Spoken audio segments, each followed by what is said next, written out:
Welcome back, everybody. I'm Jay. He's Maddie. This is Yankee and the Brit Sports Talk. And today we're going to review a crazy week 18 where some of the games just blew me away on what happened. And that game last night, being a play-in game pretty much, was amazing. So, Maddie, where do you want to start? Well, I was going to start with that playing game with the Chargers Raiders in a heartbreaking situation for myself. Obviously, the Chargers, one of my darling teams. I'm going to have to root for the Bengals in the AFC now, by the looks of things. But it was kind of weird because they both just had to play for the draw, and they would have both been in. So like it was kind of weird in overtime. Why not just run the clock right down and just see what happened, and things like that? And didn't the Raiders coach really rub salt in the wounds by saying something like, "I would have just drawn the game. Why did you like? You didn't have to do that. I would have just drawn the game." That's the thing. Like, why is Staley calling that timeout? So it's going to be almost a 60-yard field goal. So if you're the Raiders, and I know you don't want to go to Kansas City, but do you even attempt that in case it's a block or there's a return on that field goal? So I don't think they do. I think they either run that clock down, kneel it, and get out, or they run that clock down and try almost a 60-yarder, which is, even if that's the case, you've got a good shot at a draw. That made no sense to me, and I actually think Staley cost them that game, and I don't know why this man refuses to kick field goals. I also don't know why in the first half in your own end, like between the 20 and 30, I don't remember the exact yard line, you went for it on fourth down, like, and you didn't make it. Like, what the hell are you doing? But to your boy, Justin Herbert, huge fourth quarter and overtime. They put him in bad position after bad position.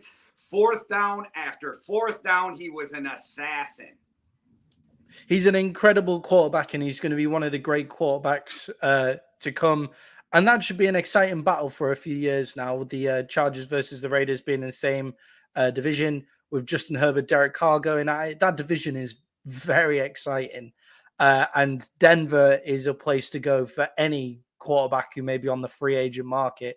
So Mahomes, potential free market quarterback, Herbert, and Derek Carr. That is a freakish quarterback division. So I listened to three different talking heads: Rex Ryan, Darius Butler, and Mike Lombardi. And they were all listing off the top jobs right now in the NFL for coaches. And now after 1 and 2, they were all different, but 1 and 2 were exactly the same for all three.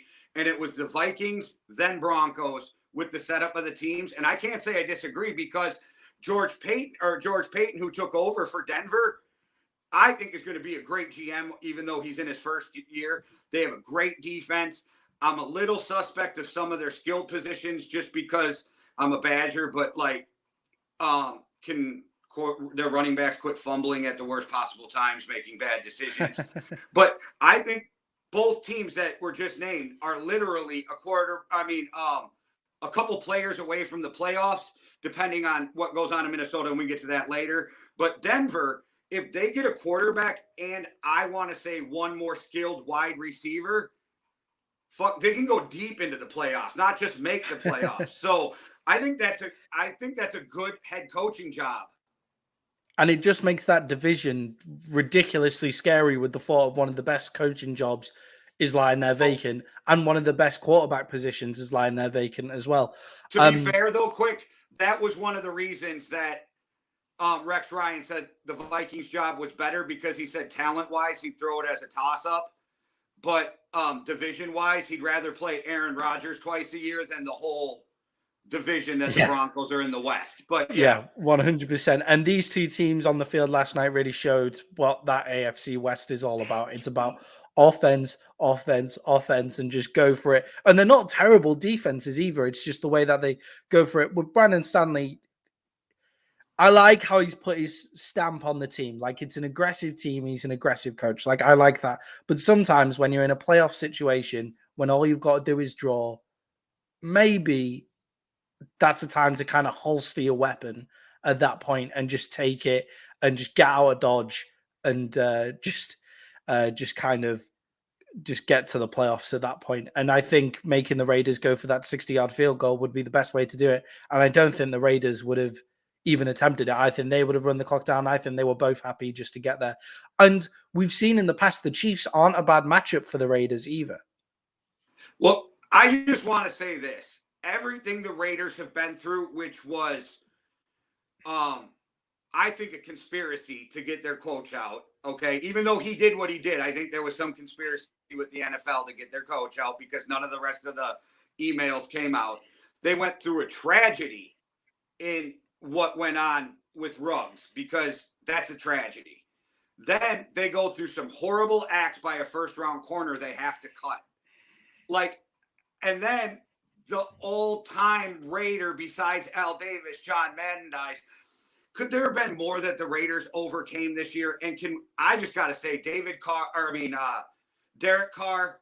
I don't care what anybody says about you, my man. You are a leader, and it is impressive what you, that coaching staff, and the rest of that team have done to come together to get to where you are when they could have just packed it in because of everything that happened. Yeah, incredibly impressive for the Raiders to get into the playoffs, and I'm very excited to watch them play against the Bengals. Another ridiculously exciting game that went into overtime was the 49ers against the Rams. Now, I was watching this one very clearly, and I was having an absolutely wicked time, really enjoying myself. But what a game. Well, I got to tell on myself. So I text you way too early, I guess. Oh, God. And I said the only way San Francisco's going to the playoffs is if they buy tickets. Yeah, it was after. Yeah, it was after I said. I said Deebo Samuel's. I said Deebo Samuel's carrying them to the playoffs by himself, and you replied with, "Oh yeah." You reply with the only way that they're making it to the playoff is by buying tickets, because it looked at that point that was straight after the Garoppolo turnover in the end zone, where there was only 2 minutes to go for the Rams to kind of run out, and they didn't get it done. And I think we saw the weakness of the Rams right there, and it's the fact that they're an incredibly talented team with an incredibly talented quarterback. They just don't really know how to get those wins in a tough position. They don't know when to get out of their own way, I think, is one of the big things about the Rams at the minute this season. And Matt Stafford is really struggling to get out of his own way. Yeah, the Rams, this is what we talked about in the last podcast. As much as I really like them, they do shit that makes me go, can they win it all? And did me and you kind of maybe over-evaluate Matt Stafford making dumb fucking decisions when I kept blaming it on him being in Detroit and he needs to make a play, so do it? Or is this just Matt Stafford not out of that mindset yet, and McVay needs to get him there? Bro, it's okay to punt. We got a great defense. We can run the ball. It's okay to punt. I don't know if it's that. But that interception when he was throwing it to Odell Beckham down the sideline, I'm like, what are you doing? An absolute shocker. The 49ers really showed their blueprint of how they're going to win as well. That's the only way that the 49ers are going to win, really, isn't it? It's Jimmy Garoppolo's there making good decisions. He looked decent last night. He looked decent with his hurt weapon, but then also running the damn ball the entirety of the game. Well, Jimmy G played pretty well for a guy who couldn't hold the ball and wasn't going to play. Yeah, 100%. Although Deebo Samuels has as many touchdown passes of him in that game or something, didn't he? But Deebo Samuels was absolutely incredible, throwing the ball, running the ball, catching the ball. Guy is a freak, and it makes him one of the best weapons in the NFL. A terrifying prospect for whoever's got to play them in the playoffs. Yeah, that's the conversation me and you were having yesterday, saying he is not the best wide receiver in football, but he is the best offensive weapon in football. Yeah, 100%. 100%. With the whole Matt Stafford thing, I think it kind of boils down to the fact that he's not used to having this much talent around him. And Sean McVay is an aggressive coach as well. I don't think it comes from... I think Sean McVay is very happy with his new toy that he can, after the years of Jared Goff, where it's dinking and ducking, now he can just unleash Matt Stafford as well. And I think he just needs to sometimes say, right, calm down now. Just this is where you don't throw an interception. But Matt Stafford's, how old's Matt Stafford? Like 32, 33? He's been in the league for a long time. He should know that by now. But he has been on a losing franchise for a long time and having to play from behind. So I'm willing to give him the benefit of the doubt. But last night, he cost his team a nice draw for the Rams, which would have been the Saints, is who they would have been playing. So he cost them playing the Saints, and now they've got to play the Cardinals, although the Cardinals didn't look great yesterday either. One last thing before we move on. He cost me looking like a fucking genius because I called it 2 weeks ago that the Saints were going to get in and the 49ers weren't. Now I get to look like an idiot. But, you know, and the Saints played a fantastic game. It was really, really enjoyable football to watch on Red Zone with all these different games all depending on each other. It was fantastic. And as a Cowboys fan sitting there with the seeding on the line as well, when Carolina was still in it, and we're not going to talk about the Carolina game because it ended up being a blowout. But when Carolina was still in it, I was like, oh my God, the Cowboys are going to be the 2 seed. The Cowboys are going to be the 2 seed. What's going on? Obviously, then Tampa blow them out and they end up at the 3rd seed. But a really fantastic night of football. A fantastic game really went down to the line. Now to a team that couldn't get it done and absolutely shit the bed. And the biggest surprise of probably the NFL season. We wrote them off last week. The Jags beat the Indianapolis Colts 26 points to 11. Okay, that is the most Colts shit to happen all year. And they got beat up by a team that was fighting for, like, top pick in the NFL. Like, this is who you lost to. They beat you and still get the top pick in the NFL. That's how bad the Jags are. Yeah, I mean, the top 2 teams in the top 2 teams in the draft in the NFL, so the 2 bottom teams in the NFL, both won last night against the odds, against massive teams. With the Detroit Lions beating the Green Bay Packers as well, came a week too late for the Cowboys, unfortunately. But yeah, that game was a really weird one. The Colts shit the bed, and it came down to exactly what I said it would come down to at the start of the season. Carson Wentz is reckless. He's a reckless quarterback. They just need to run the ball and get it out of his hands sometimes because he can go on those cold streaks where he'll give up the game. Also, Trevor Lawrence looked good, and the Jacksonville Jaguars defense looked stout as well with the run. But when they've got so many people in the box, how are you throwing 2 interceptions against the worst team in the NFL with some of the weapons that you have and an MVP in the backfield? It amazes me. And Carson Wentz cost their team a spot in the playoffs, as far as I'm concerned, as well as now the Eagles, who are in the playoffs, have now got 2 first-round draft picks after their trade for Carson Wentz as well, even though they're in the playoffs and the Colts aren't. It's incredible. So I was watching Pat McAfee before we started recording today. Big shock. And I know it's Overreaction Monday on the Pat McAfee show, but he was calling for the Colts to go for Kirk Cousins. That's how upset he was about Carson Wentz. I mean, that's how kind of over it you get with Carson Wentz. I don't know if you agree, but Carson Wentz is a more talented quarterback than Kirk Cousins. But Carson Wentz is one of the most talented quarterbacks in the NFL.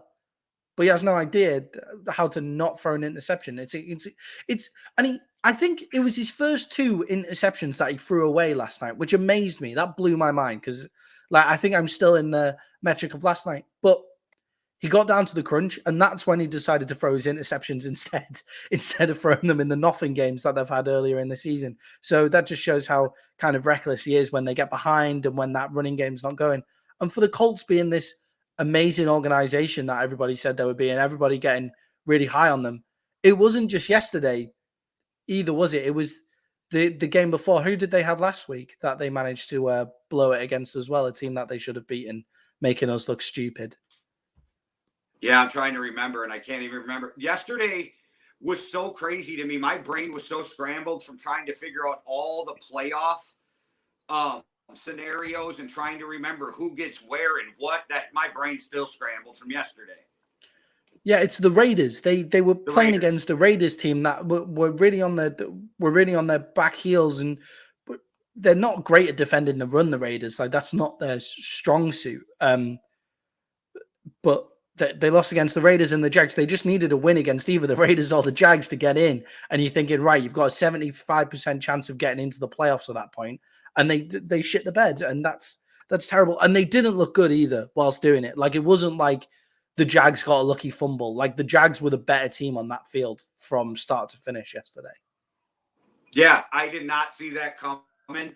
And for most of the game, I thought the Jags were going to the Colts were going to come back and win it, but it never happened. Congrats to the Jags. You go out with a win and you still get the first overall pick in the draft.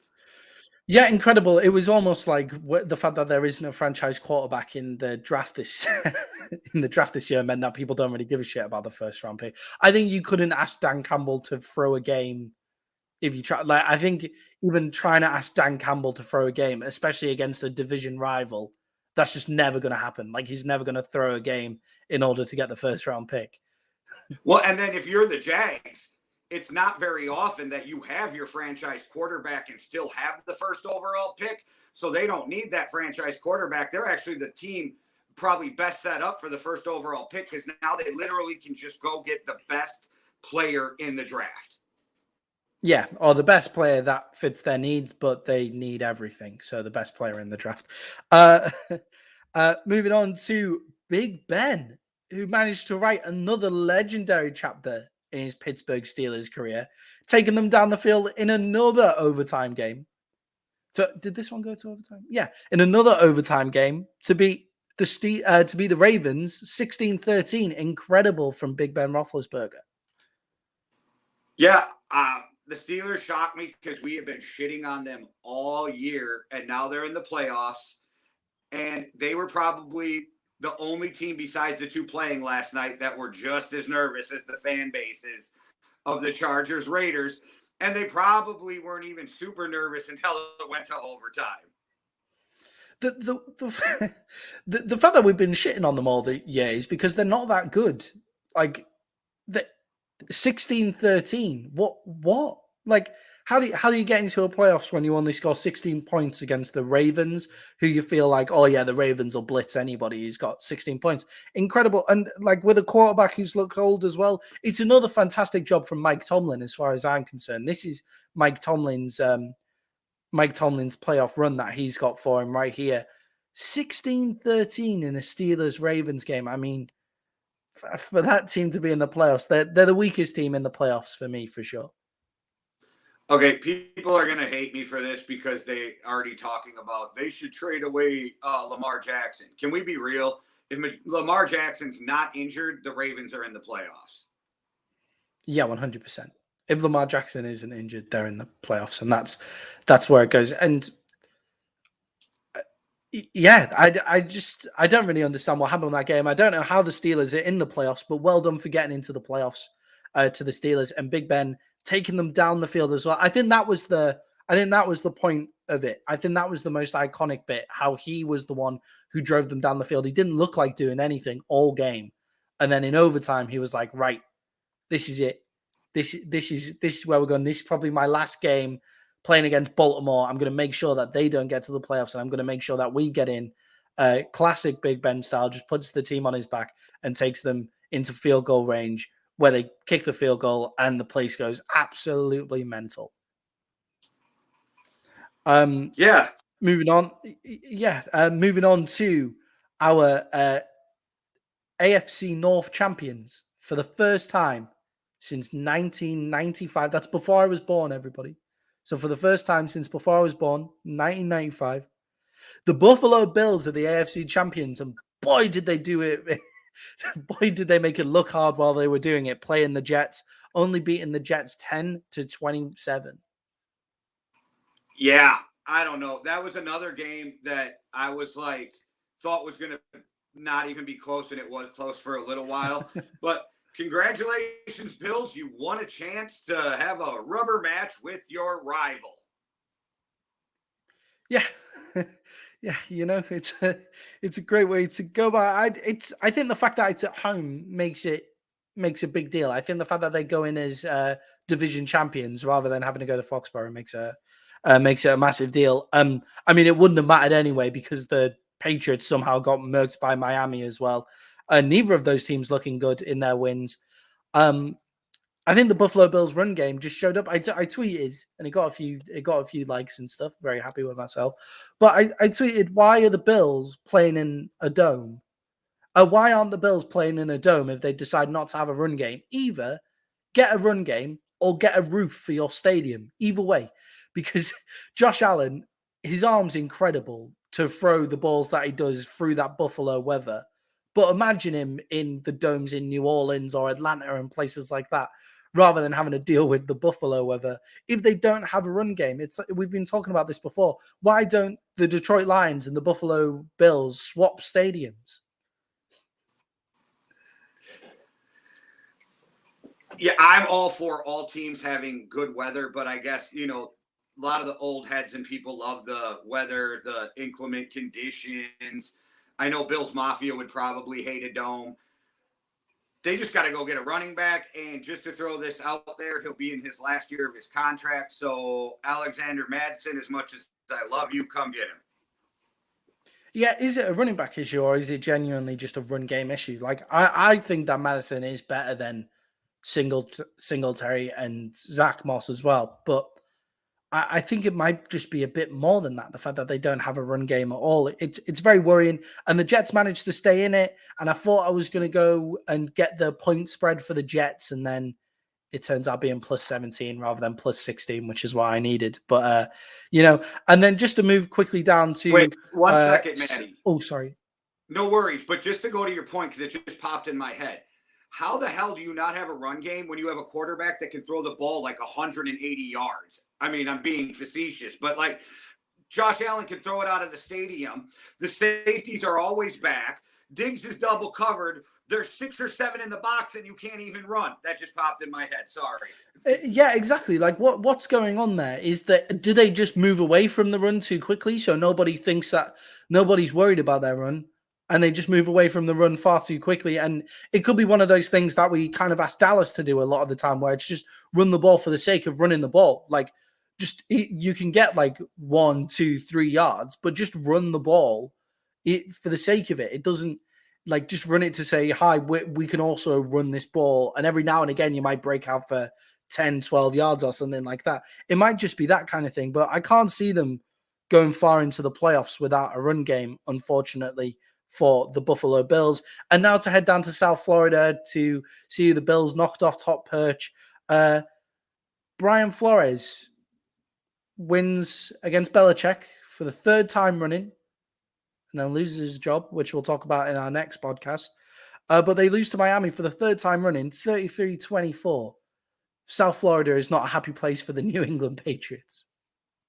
Yeah, and not to dig too much into his firing because we'll get to it, but people thought I was crazy a few weeks back when you and I were talking, and I said I keep reading stuff that there's something in the locker room. There's something in the locker room. They're on a winning streak, and I keep reading this crap. And then all of a sudden it comes out that him and Tua don't get along and him and the front office don't get along. And I actually think Brian Flores will have a head coaching job before this next season already. Yeah. But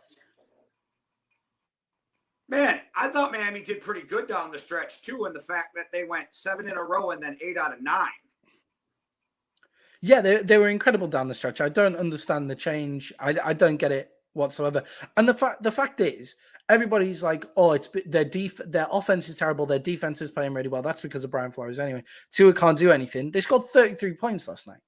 They scored 33 points last night. Tua did a job. Mac Jones looked a little bit like a rookie in places last night as well. That pick six, terrible.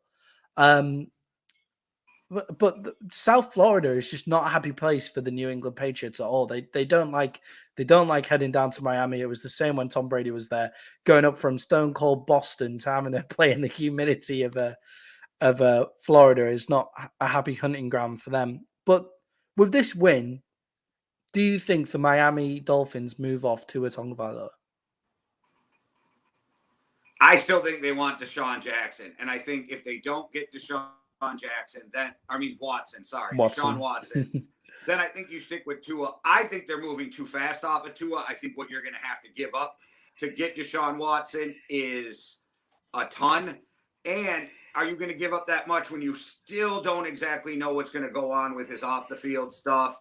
And then all the backlash you're going to get just for trading for a guy like that. It seems a little crazy to me when you got a guy like Tua who seems like with the right coaching, with some time, with the right system, can be a baller. So, but I still think they go after Deshaun. Yeah, and I think I agree with you. I think the only person they'll go after though is Deshaun Watson because everybody's saying, "Oh, Tua, it's just dink and dunk and things like that." This is really his rookie season. I guess last season he played a few games. He got benched, I know, but Fitzmagic was taking most of the snaps, and he was coming off a really bad injury as well. This was really his growing season, his kind of rookie season. I think we'll see more from Tua Tagovailoa. I really do. I think he's intelligent. I think he's a kind of Dak Prescott kind of guy, maybe not quite with that level of arm strength and just talent, but he's definitely got the intangibles there to go big. The Patriots in the offseason, I'll be interested to see where that Patriots-Bills game goes, but we'll be talking about that in one of our future pods. Yeah, and then besides Deshaun, but these are long shots, I could see them moving off of Tua if they really had a shot at Russell Wilson or some crazy way they could get Aaron Rodgers. But other than that, because then you could try to go after a Super Bowl right away. But other than those three and the other two are super long shots, I would just ride Tua before I'd have to give up what I have to give up for any of those guys, because I feel like if I build around him, could you not have a really good team with, even if he becomes just a slightly above average quarterback? We've seen really good teams with decent quarterbacks make runs and win Super Bowls. Yeah, definitely. Like Case Keenum for the Minnesota Vikings getting to the NFC Championship game. Giants fans are going to hate me, but Eli Manning was barely above average most of his career, got 2 Super Bowls. For that fantastic defense that he had, way to punch back with the NFC East. People winning more Super Bowls than the Cowboys, but that's okay. Yeah, that's it. That's our review, our final review of the regular season. Is that not crazy, Maddie, that we're already through 18 weeks of an NFL season, and I feel like we had just recorded the first few episodes about like the draft and stuff not too long ago. It blows my mind how quickly an NFL season goes by, because obviously in the UK we have football season which goes on for 38 games.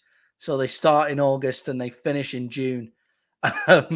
So they only get 2 months off. So I find that a crazy thing about the NFL, that it's only 18 weeks and then a regular season. Yeah, and then anybody who watches baseball must really think this flies by, because baseball is like watching paint dry with 162 games of like, what the hell are you doing? Okay, I digress. Yeah, cricket's all year round because they follow summer around the globe. So they play cricket all year round as well. But yeah, that's it. Well, guys, besides the fact that I should have been a cricket player to have an endless summer, keep your eyes open. We're going to be dropping a Black Monday video coming up, and obviously we're going to be going through the Super Wild Card Weekend preview. All right, guys, thanks for watching. One world, one love. Deuces. Cheerio.